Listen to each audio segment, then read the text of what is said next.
Olá, seja muito bem-vindo. Começa agora o Salto para o Futuro, um programa da TV Escola, canal da Secretaria de Educação à Distância do Ministério da Educação. No programa de hoje vamos falar sobre os profissionais que atuam na educação integral. Como deve ser a formação desses profissionais? E ainda, a importância do diálogo entre os diferentes setores envolvidos nessa proposta educativa. São nossas convidadas a professora do Centro Universitário Ritter dos Reis, no Rio Grande do Sul, Maria Beatriz Titon.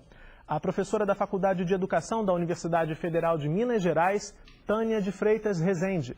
E a professora da Escola Municipal Ulisses Guimarães, em Belo Horizonte, Ana Paula Fernandes. Professores, alunos, comunidade, todos devem estar inseridos em programas de educação integral, iniciativas que podem ir além dos limites da escola. Na reportagem vamos conhecer dois exemplos, um projeto de preservação de memória que envolveu os moradores de uma cidade gaúcha e uma oficina de street dance, que foi uma experiência marcante para um aluno de uma escola de Porto Alegre. Em Picada Café, na Serra Gaúcha, o Parque Histórico Jorge Kuhn, que marca o início da colonização alemã na região, foi escolhido para ser a sede de um projeto de valorização do patrimônio histórico. É o projeto Passado no Presente, que tem a participação de alunos e professores envolvidos no turno integral nas escolas do município. Tudo iniciou em 2004 em função dos 160 anos de imigração alemã aqui na Picada Café. Então a gente fez a proposta de fazer um resgate histórico desses 160 anos e aí começaram a aparecer muitos objetos antigos, muito material interessante.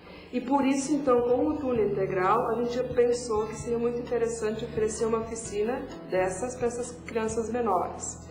Nas idas ao parque, as crianças aprendem sobre os costumes dos seus antepassados.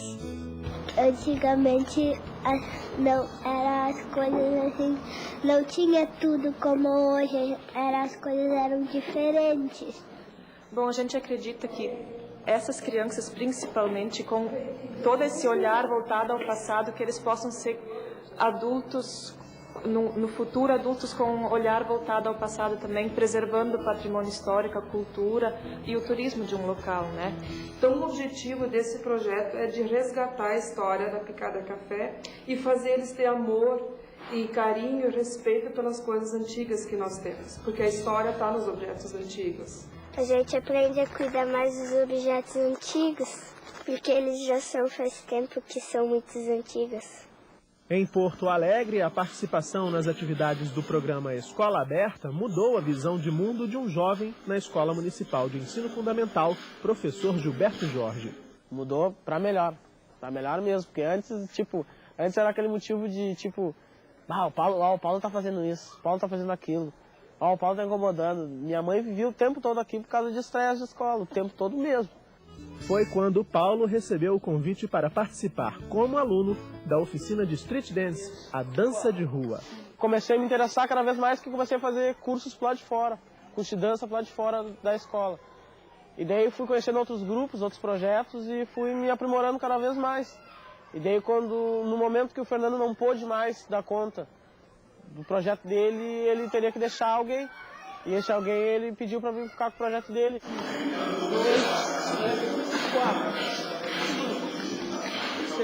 A escola fez das tripas ao coração, porque eu sou o cara que mais incomodou aqui dentro. Eles me ajudaram um monte, mas eu também tive que correr de atrás, de bastante coisa, porque nem tudo vem na mão.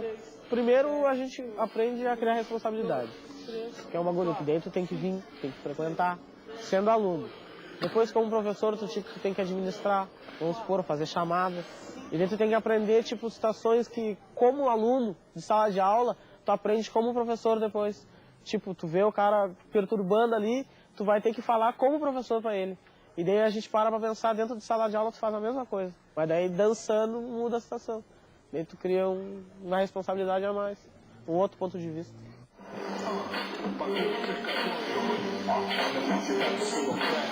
Qual a importância dessa escola abrir as portas para a comunidade nos fins de semana? Eu acho a melhor coisa que tem, porque aqui dentro da comunidade de Morro Alto não tem outra praça. O colégio estando aberto no sábado, em vez de as crianças estão correndo na rua, estão tirando pé nas casas, estão aqui dentro. Estão aqui dentro fazendo várias oficinas, lendo revistinha, escrevendo, desenhando, dançando. E daí tu vem aqui, tu te expressa, tu dança, tu faz o que tu mais gosta. É é o que tem de melhor daí.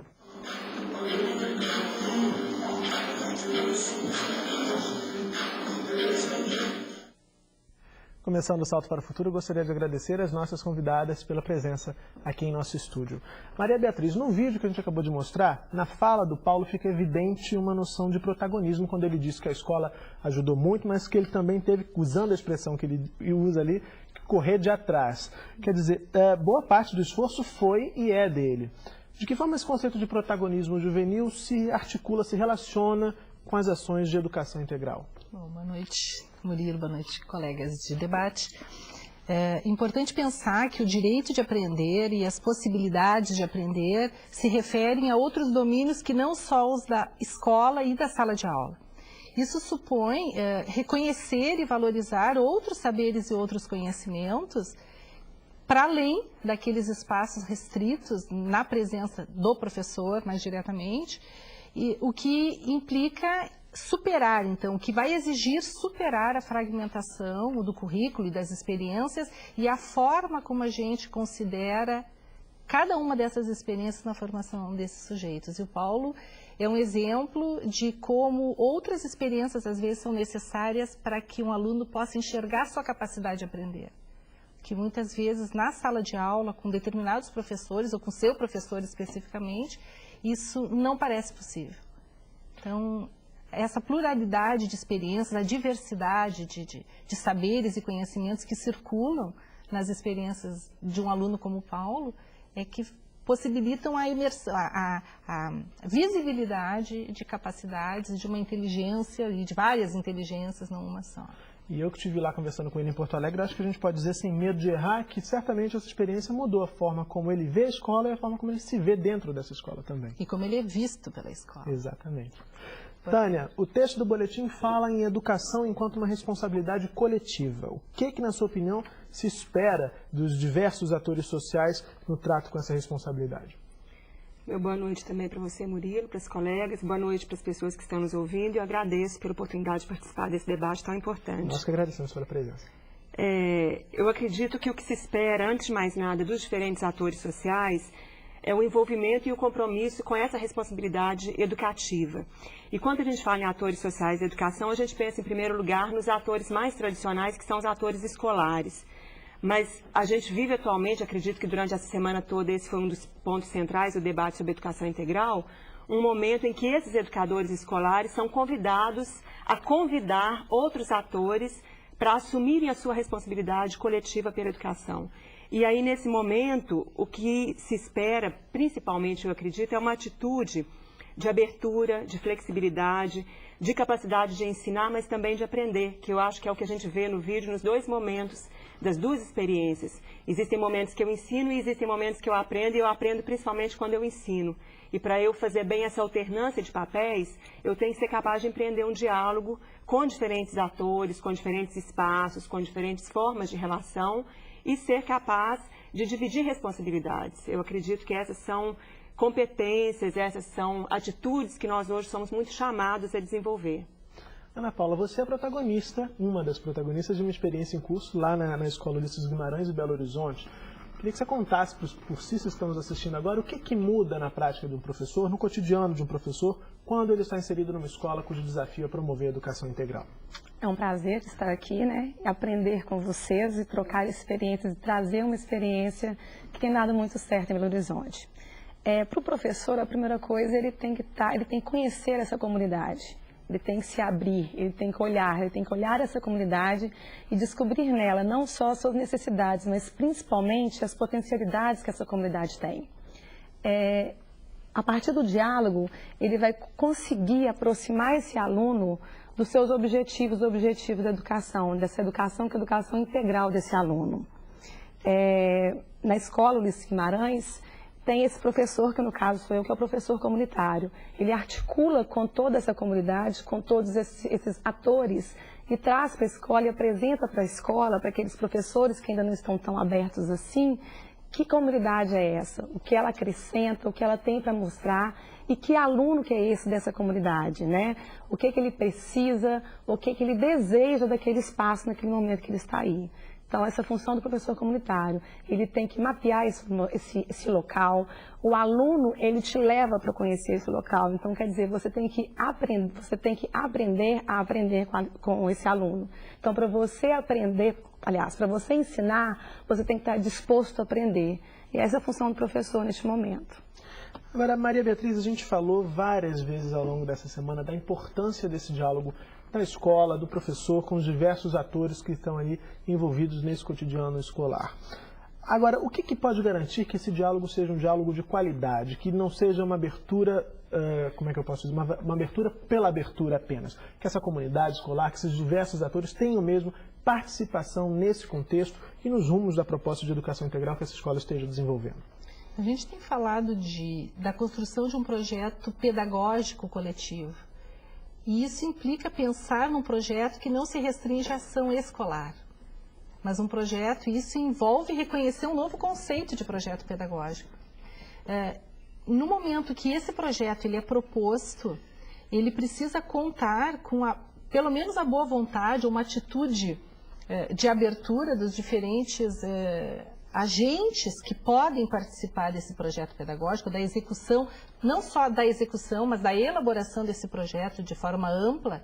Mas se isso não acontecer, cada uma das partes pode tomar a iniciativa no sentido de convocar, né, uma reunião, uma congregação de esforços nesse sentido. Os pais, por exemplo? Os pais, por exemplo. Os pais, o que a Ana Paula trazia, a própria questão quem são os possíveis parceiros para um projeto pedagógico que tem a educação integral como responsabilidade coletiva. Ontem, por exemplo, uma das convidadas falava que um artista que mora na comunidade pode ser esse parceiro. Isso vai implicar numa superação de uma ideia de propriedade que muitos professores e que muitas escolas têm em relação àquele conhecimento próprio, necessário para os seus alunos. E implica também reconhecer que os conhecimentos, os saberes que outros parceiros, eu acho que essa palavra parceiro já coloca a ideia de que eu vejo a possibilidade de ter alguém ao meu lado, pensando na educação daqueles sujeitos, daqueles cidadãos, não futuros, já cidadãos. E eu acho que este movimento ele é fundamental. Vamos agora ouvir a pergunta da Maria José, do Maranhão. Tudo bem, Maria José? Tudo bem. Que tipo de projeto deve ser desenvolvido na escola para favorecer a solidariedade e produção de conhecimentos envolvendo toda a comunidade escolar? Boa noite e obrigada. Obrigado, Maria José, pela sua participação mais uma vez aqui no Salto. Tânia. Eu acredito que os elementos que a Maria José coloca são muito importantes. A solidariedade, a produção de conhecimentos e envolver toda a comunidade escolar nesse processo. E aí, complementando o que a Maria Beatriz disse, eu acredito que é muito importante nós pensarmos que nesse processo de solidariedade, de produção coletiva de conhecimentos, ao mesmo tempo em que a escola não se sente detentora única das possibilidades de educar, ou, como ela diz, propriedade dela, a prerrogativa de educar, ao mesmo tempo ela não perde o seu lugar e a sua especificidade, a especificidade da sua ação, que eu acredito que é uma preocupação para muitos educadores escolares, para muitos professores.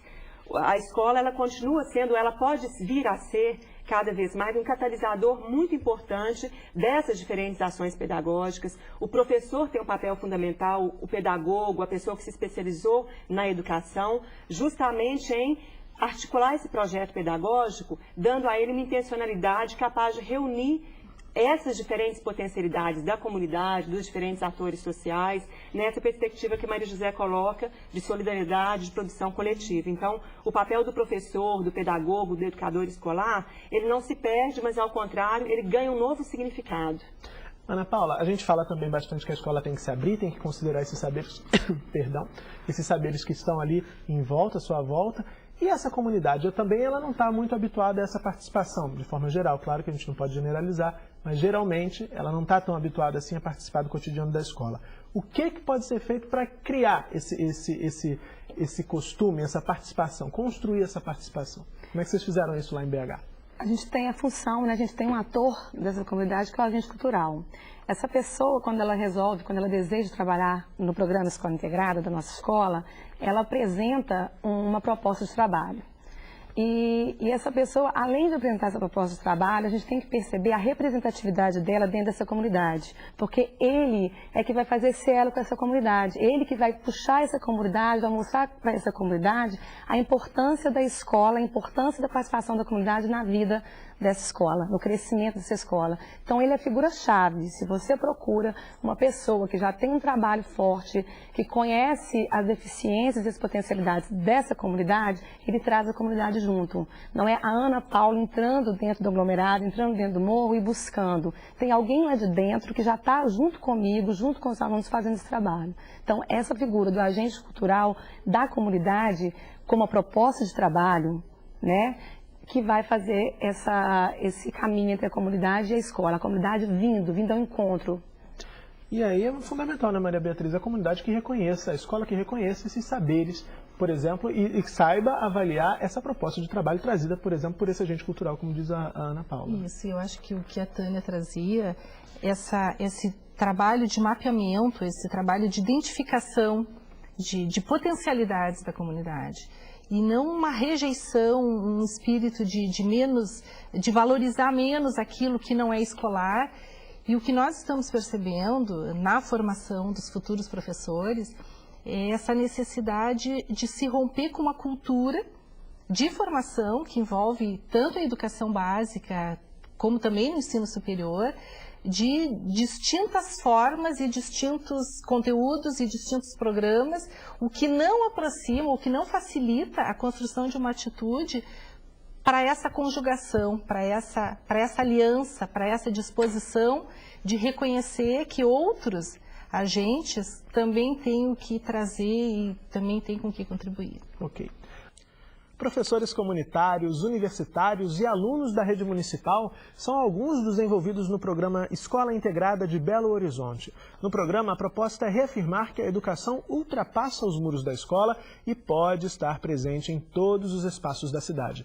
Vamos ver agora um trecho do vídeo O Direito de Aprender, Educação Integral e Comunitária, do Unicef, que traz alguns dos protagonistas dessa história.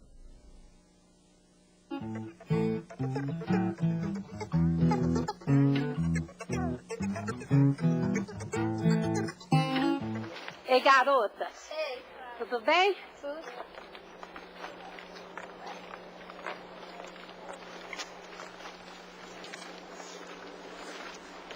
E aí, gente? O que vai ter hoje? Hoje nós temos informática. Oh, beleza. Existe um professor, que é o professor comunitário, que é quem coordena os trabalhos na escola. Eu trabalho aqui no bairro com muita alegria, porque eu tento trazer para as crianças um pouco do que eu consegui. Trazer para eles esperança de que, mesmo sendo daqui, de uma comunidade carente, às vezes até discriminada pelo restante da cidade, daqui pode sair grandes coisas, grandes pessoas, que a gente pode vencer.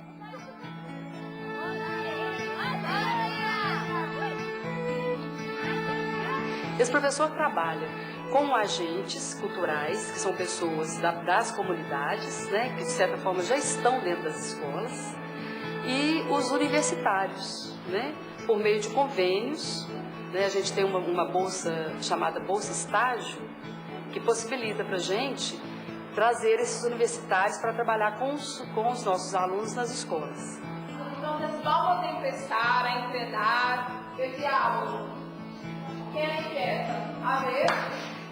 Trabalhar na escola integrada tem sido a prática do que eu estou aprendendo na faculdade. Do que eu estou lendo, eu estou aplicando aqui. Estou adorando trabalhar na escola integrada, entendeu? Eu achei um projeto assim, que veio assim para mudar o rumo da educação, acho que do Brasil, sim.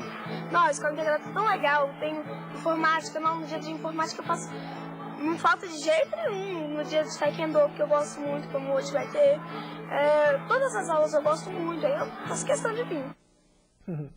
Tânia, chama a atenção no projeto no Escola Integrada essa inserção da universidade através lá dos bolsistas, dos monitores do programa, e aí isso de uma certa forma responde críticas de alguns entrevistados que a gente já teve aqui em várias séries do Salto, que diziam que a universidade por muito tempo ficou de costas para o fazer pedagógico, para a realidade, para o dia a dia das escolas. Queria que você falasse um pouquinho da importância dessa inserção da universidade nesses programas já em andamento de educação integral. Realmente, eu a minha presença aqui tem muito a ver com a minha inserção justamente nesse processo. Eu sou professora da Faculdade de Educação da UFMG e coordeno um grupo de bolsistas que atua em 3 escolas do projeto Escola Integrada de Belo Horizonte e considero essa inserção fundamental e de uma grande riqueza, tanto para a universidade quanto para a escola. Realmente ela possibilita fazer frente a essa realidade que você está colocando, da universidade de costas para a sociedade ou para a escola. Então, por meio dos bolsistas, a gente tem a universidade presente dentro da escola, participando do seu cotidiano e aprendendo muito com a escola também. A universidade precisa desse contato com a realidade, embora ela faça pesquisa, embora tenha esse caso, por exemplo, é uma atividade de extensão, mas esse contato direto por meio dos estudantes, por meio dos bolsistas universitários, ele realimenta o trabalho da universidade.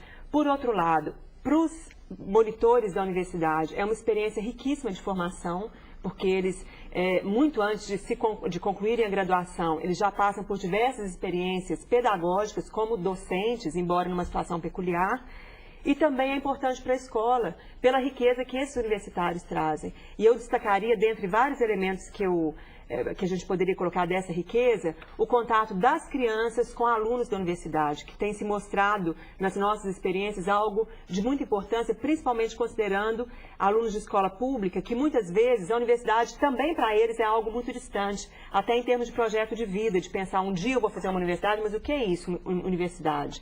Enquanto para alunos de camada média é uma realidade muito próxima, tem crianças de camada popular, de escola pública, que nunca ouviram falar. E, de repente, eles estão lá com um monitor que é aluno da universidade, que comenta da prova que fez no dia anterior. Então, passa a ser uma referência para eles, de um horizonte possível para eles também. Vamos ouvir agora a Ana Silvia, aqui do Rio de Janeiro. Tudo bem, Ana? Tudo bem. O que uma ação coletiva traz de benefício à escola de educação integral? Ana, o que uma ação coletiva traz de benefício para uma escola de educação integral? É isso? Acho que sim.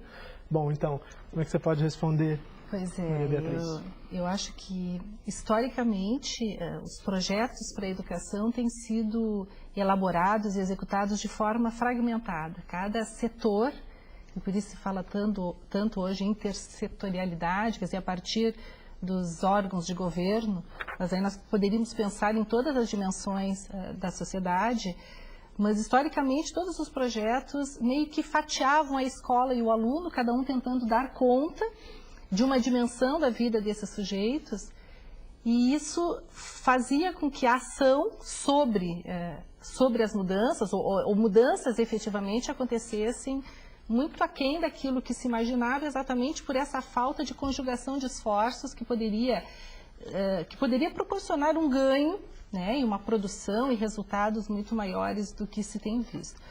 Hoje, se pensar essa criança como uma totalidade na complexidade da vida contemporânea também, implica necessariamente numa ação coletiva, né, no sentido de que os esforços são conjugados, são multiplicados e o sujeito da ação, o sujeito nosso dessa educação integral, ele não é disputado em diferentes espaços, né? Todos os espaços, para serem considerados educadores, vão ter que ter um projeto comum, objetivos, uma filosofia, e isso implica num diálogo, né? É necessário sentar e conversar quais são as finalidades desse projeto de ação integral. Isso qualifica a ação de cada um, não descaracteriza o específico da ação de cada sujeito, de cada agente, bem pelo contrário, potencializa, porque é uma ação que cresce exatamente pela troca, né? E essa avaliação a que você se refere é uma avaliação que deve ser feita pela escola, porque a gente já discutiu aqui ao longo da semana que a escola tem um papel de centralidade em todo esse processo.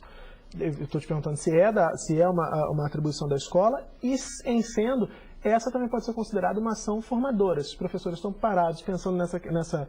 Parados não é um bom termo, mas os professores que estão ali discutindo aquela realidade, avaliando aquele projeto, eles estão de alguma forma se formando para aquela nova realidade. A gente pode dizer que são competências profissionais, a capacidade do diálogo, a capacidade da troca, a tolerância, o saber ouvir, o saber se colocar, e isso é muito necessário para que um projeto coletivo possa se instaurar.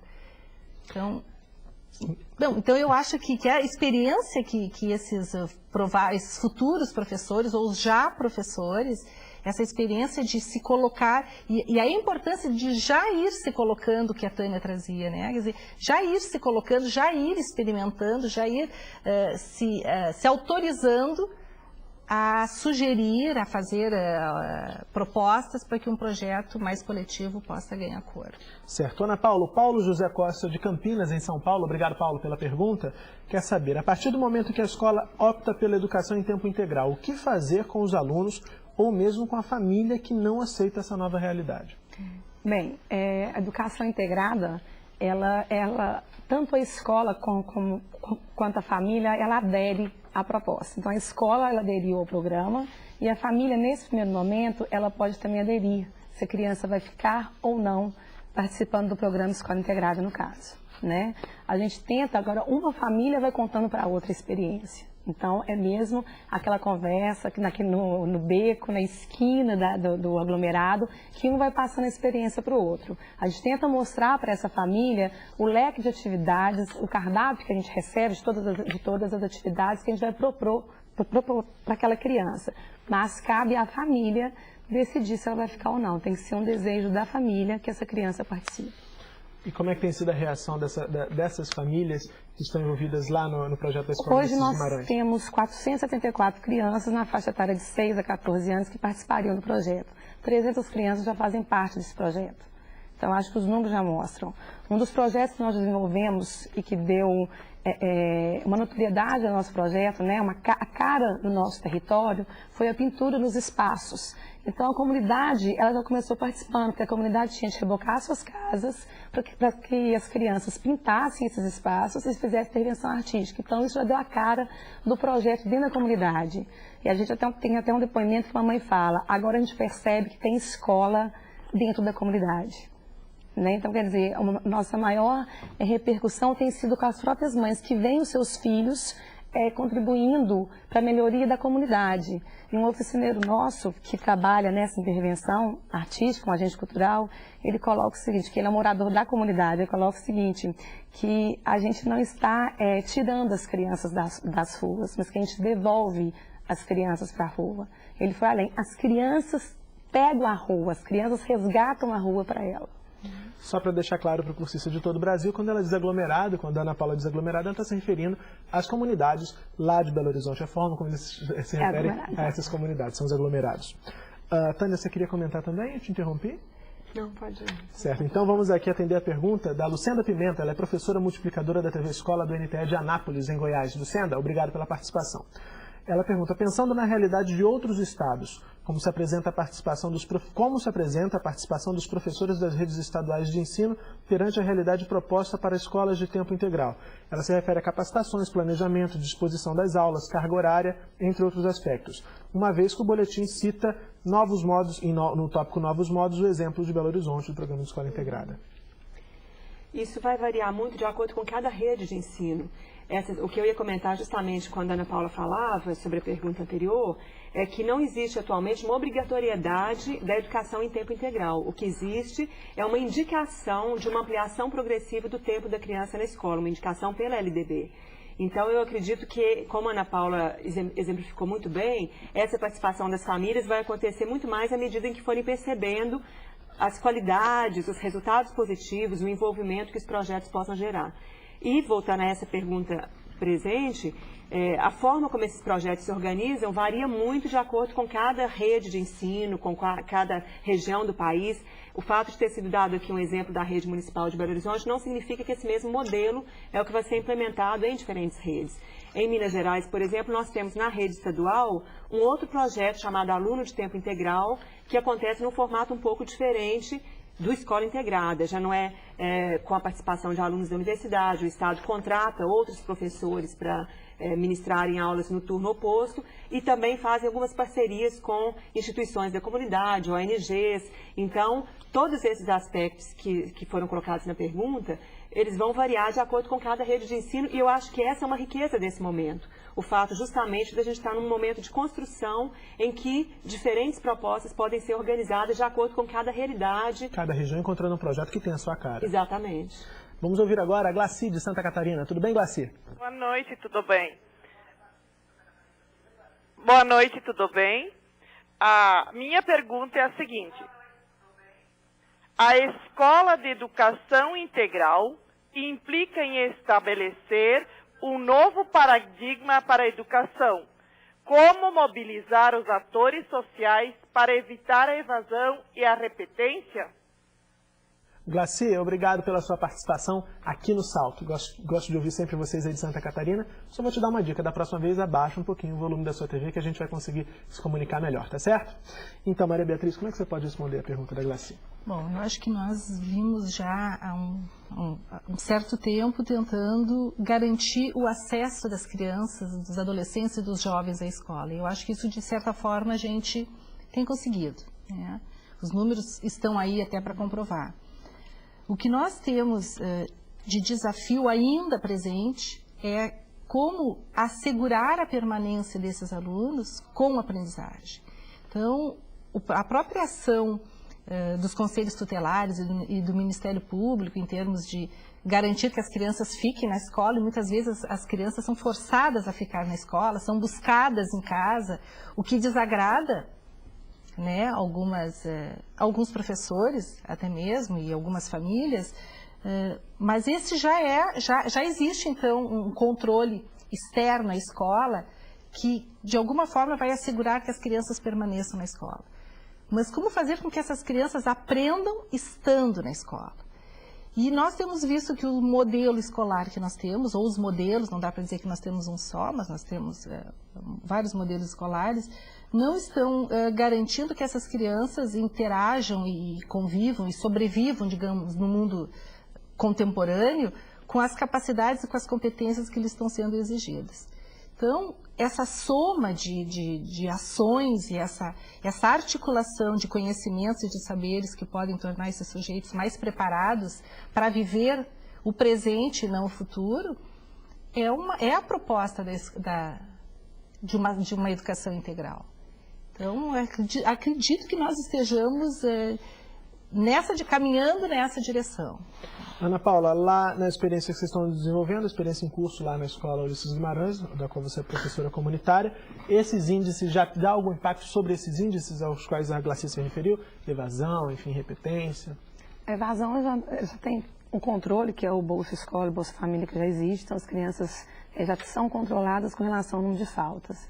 Eu sempre falo que eu acredito é um processo, né?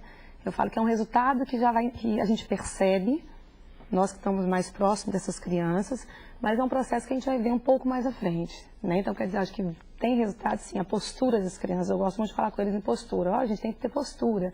Então, a postura das crianças já é percebido. A comunidade já olha essas crianças porque a escola integrada, dentro dessa proposta, as crianças não ficam dentro da escola. Então, elas têm que caminhar pelas ruas do aglomerado para buscar outros espaços. A gente busca outros espaços da comunidade para que aconteçam as atividades. Então, elas têm que todo dia caminhar. E muitas vezes tem que caminhar em fim de ano, porque os espaços são muito pequenos, o passeio é muito pequeno, então em fim de ano.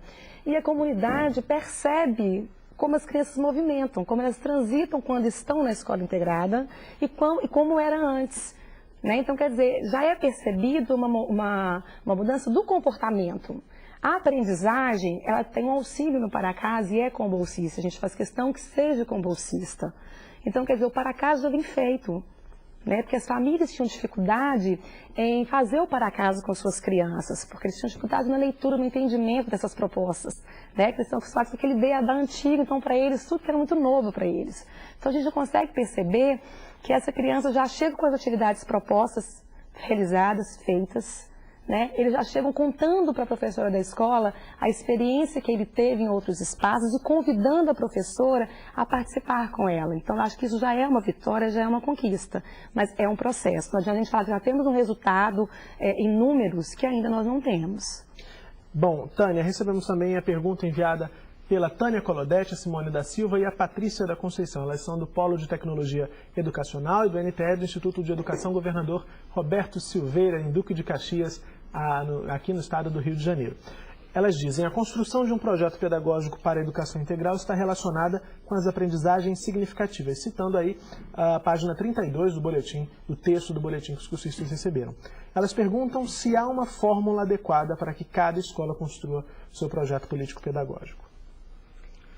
Eu acredito que não fórmula, a não ser, o que não seria uma fórmula, mas um princípio talvez seria justamente, recuperando um pouco do que a gente veio falando aqui, construir esse projeto pedagógico num diálogo com a realidade da própria escola. Por isso é que não pode ter fórmula. É claro que existem diretrizes para a construção de um projeto pedagógico, tem toda uma literatura que trata disso, né? Tem toda uma bibliografia que trata da construção de um projeto político-pedagógico da escola, mas essa bibliografia alerta que essa construção é uma construção peculiar em cada realidade, porque ela precisa ser feita na leitura dessa realidade, a partir desse diálogo entre os atores, construindo metas, construindo objetivos, a partir do diagnóstico que é feito sobre essa realidade, das necessidades, das demandas, no caso aí pensando num projeto de educação integral, as potencialidades da comunidade também. Então, não seria uma fórmula. Existem metodologias para se construir um projeto político-pedagógico. Salto para o Futuro está de volta. Hoje estamos debatendo o papel dos profissionais que atuam na educação integral. No finalzinho do bloco anterior, a Tânia respondeu a questão de uma cursista e Maria Beatriz, me parece que você queria comentar também com relação à construção do projeto político-pedagógico, a dúvida dos cursistas de Duque de Caxias. Isso, que eu acho interessante a gente pensar que esse movimento de amplo debate sobre a educação integral que está acontecendo no Brasil, ele é um debate renovado, né? Essa expressão já foi dita, acho que por outro participante aqui. Mas é importante a gente pensar que muitas escolas não precisam começar do nada o seu projeto, como se não tivessem experiência suficiente, ou repertório de experiências suficientes, para dar corpo a um projeto na direção de um projeto de educação integral. Até mesmo porque esse debate que vem acontecendo, ele visa não só incentivar a elaboração de projetos nesse sentido, mas também de dar visibilidade a experiências que já estão acontecendo. Então, o primeiro passo para a construção de um projeto próprio de escola seria se pensar sobre si mesmo, né? Quer dizer, o que nós já temos que atende a esse princípio que está sendo colocado, e a inovação, talvez, a mudança, o novo nesse projeto, é pensar numa gestão compartilhada sobre a educação. Não só no âmbito da escola, mas no âmbito da comunidade local. É um grande desafio, né? É um grande desafio. Ana Paula, recebemos a pergunta das orientadoras de aprendizagem do Teleposto de Itaperuna, aqui no Rio de Janeiro. Obrigado, Aparecida e Marcília. Elas dizem que o texto fala que precisamos promover a integração dos atores sociais e instituir uma cultura de cooperação, diálogo, trabalho coletivo, solidariedade, para que de fato a educação integral aconteça. Elas perguntam, como a escola pode então promover essa integração se o que a sociedade busca é preparar-se para enfrentar o mundo competitivo? Primeiramente, eu acho que a base de toda essa proposta é o professor. Né? Então, a primeira coisa, para ter essa cooperação, o professor, aquele que está lá na escola com o aluno, ele tem que entender que ele que vai dar todo o eixo para as outras atividades de formação desse aluno acontecer. Né? O fato da gente estar no mundo competitivo se torna mais importante essa formação integral desse aluno. Porque não quer dizer que o mundo competitivo é uma universidade ou as outras formações. O mundo competitivo ele pode estar na área das artes, da cultura, que isso é muito forte dentro dessas comunidades. Então, eu acho que a base está ali no professor, a comunidade vai dar a potencialidade dela e esse aluno vai ter um leque maior para escolher e para determinar o seu caminho.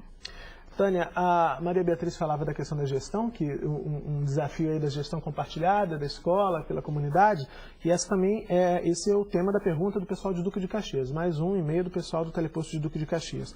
Elas querem saber se a gestão escolar é autônoma para exercer a plena cidadania, buscando atingir resultados favoráveis na organização de sua tomada de decisão nessa proposta de educação integral. Um dos elementos que a atual LDB enfatiza é justamente a autonomia das escolas. É claro que toda escola está subordinada à legislação educacional, às diretrizes do seu sistema de ensino, da sua rede de ensino, seja ela estadual ou municipal, mas, como eu disse no início, atualmente a gente tem um grande campo, uma grande margem de atuação para as escolas, por esse princípio da autonomia. Então, eu diria que para organizar um projeto de educação integral, a escola tem sim uma significativa autonomia, principalmente considerando algo que eu também já disse, o momento atual que a gente vive, que é de organização de diferentes propostas. Maria Beatriz, o texto de sua autoria afirma que a mediação de educadores da comunidade, de setores governamentais, da sociedade civil, agências formadoras, ela se associa à mediação dos educadores na escola, numa relação que não é de justaposição nem de subordinação, e sim de integração e complementaridade, de acordo com o que você diz no texto. Agora, quais são os principais desafios dessa mediação para que a escola tenha garantida essa sua autonomia? Eu acho que, em primeiro lugar, o reconhecimento de cada um desses agentes que buscam a educação integral e essa gestão compartilhada, o reconhecimento do que lhe compete, quais são as suas atribuições e quais são as suas possibilidades na promoção dessa educação integral. Então, este é um primeiro movimento necessário para que isso possa acontecer, né?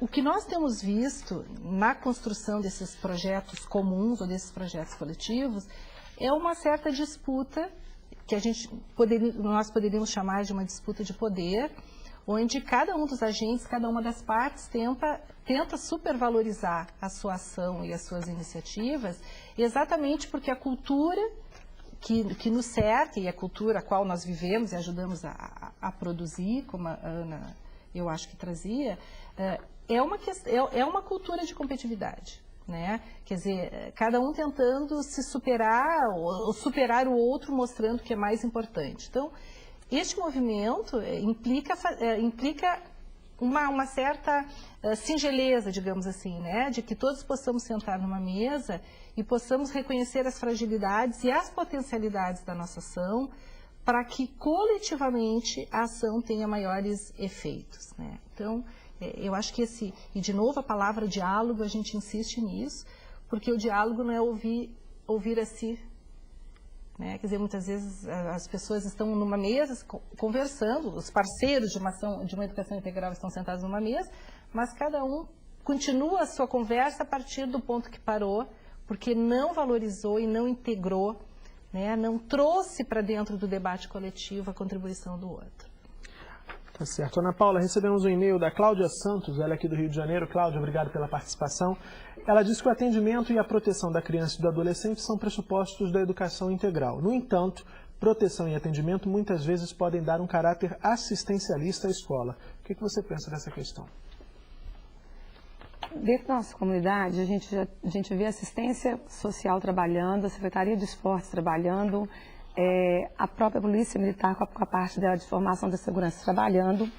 A gente só junta isso tudo para fazer um projeto único, uma proposta única. Todos eles já estão lá dentro fazendo trabalhos separados. A escola, ela vem centralizando todas essas ações que já acontecem nessa comunidade, nesse espaço, para que ela se torne única, para que não fique cada um fazendo a sua parte, cada um falando uma linguagem e ficando perdido. Então, quando a escola ela não vem só para ser assistencialista, não. Ela vem para pegar todas essas ações e somar. Eu acho muito importante ressaltar esse aspecto, Murilo, porque realmente, pelo que a gente acompanha do caso de Belo Horizonte, de outros projetos, é uma das interpretações muito comuns. É muito comum a gente ouvir, às vezes, até professores dizendo, isso é um projeto para tirar a criança da rua, ou então para dar mais moleza para os pais. Eu já ouvi até esse tipo de expressão, para a família. E eu acho que realmente nós não podemos perder de vista a especificidade da educação escolar. Realmente não é um projeto, ou nenhum projeto de educação em tempo integral, não poderia ser um projeto apenas para guardar a criança na escola. Senão não seria efetivamente um projeto educativo. Eu acho que a Ana Paula disse muito bem que a escola vai articular diferentes ações, e se ela percebe que tem uma criança que precisa de uma ação de assistência social, por que não a escola vai chamar o assistente social, ou, pensando num horizonte muito otimista, vai até ter um assistente social dentro da escola, como poderia ter um fonoaudiólogo, um psicólogo, ou então congregar profissionais que já estão em outros órgãos, mas com os quais a escola faça parceria. Quer dizer, por que não a escola pode exercer esse papel de chamar esses diferentes profissionais? Agora, o papel específico dela continua existindo e nós não podemos negar esse papel à criança, porque senão seria também subverter a ação própria da escola e negar um direito da criança, que é o direito ao ensino formal também. Maria Beatriz, recebemos aqui mais uma pergunta do pessoal do NTE de Anápolis, em Goiás, obrigado. Dizem que, segundo a afirmação, qualquer espaço que se pretende educativo só ganha sentido se recheado pela relação educativa entre crianças e educadores. A partir desse pressuposto, um mosaico de ofertas pode se constituir em uma rede de aprendizagem importante e variada. Eles pensam que esse trabalho só será possível de ser efetivado através da coesão de ideias e ideais de um grupo gestor. De acordo com o vasto conhecimento de diferentes realidades em diversos estados e regiões, isso já está sendo encontrado? Perguntam os cursistas de Anápolis. Este é o trabalho e a Tânia faz parte desse grupo que vem pesquisando as experiências que estão acontecendo no Brasil, nessa tentativa de se conhecer e dar visibilidade ao que já vem acontecendo, mas nós acreditamos e estamos percebendo que há muito mais do que se imagina em relação a experiências dessa forma. E o mais interessante, o rico, é que são experiências muito singulares. A gente vê experiências, por exemplo, de redes municipais que suas escolas estão no meio rural. Então, como é que a gente pode pensar em articulação de instituições quando muitas vezes numa área existe apenas a escola muito distante da igreja, do próprio centro da cidade? Como pensar, então, num projeto que contemple essa especificidade desse contexto? Então, as experiências são muito variadas, muito ricas, e na medida que elas forem se tornando visíveis e conhecidas, eu acho que isso vai encorajando outras experiências e outros educadores nesse sentido. Bom, a gente já está aqui se aproximando do fim do programa de hoje, infelizmente. Eu gostaria de começar a ouvir as considerações finais das nossas convidadas. Começando, Ana Paula, por favor, por você. Quais são os seus destaques para o que discutimos no programa de hoje? Eu acho que a base ser a escola, né? A centralidade está na escola. Né? A escola é o apoio, os professores, ele é o apoio para que toda essa proposta aconteça. Eu gosto muito de um pensamento do Carlos Rodrigues Brandão que ele coloca: ninguém escapa da educação, em casa, na rua, na escola ou na igreja. De um modo ou de muitos, todos nós envolvemos pedaços da vida com ela, para aprender, para ensinar, para aprender e ensinar, para saber, para fazer, para ser ou para conviver. Todos os dias misturamos a vida com a educação. Obrigada. Tá certo, Ana Paula, a gente ainda tem tempinho. Queria que você só dissesse como é que é esse teu sentimento de professora comunitária, esse trabalho em andamento, como é que você avalia essa experiência, como é que você está contribuindo para a sua própria formação? Eu sou encantada, né? Enquanto os meus bolsistas, que eu falo tudo é meu, né? Enquanto os meus bolsistas, eles estão tendo essa formação agora, né?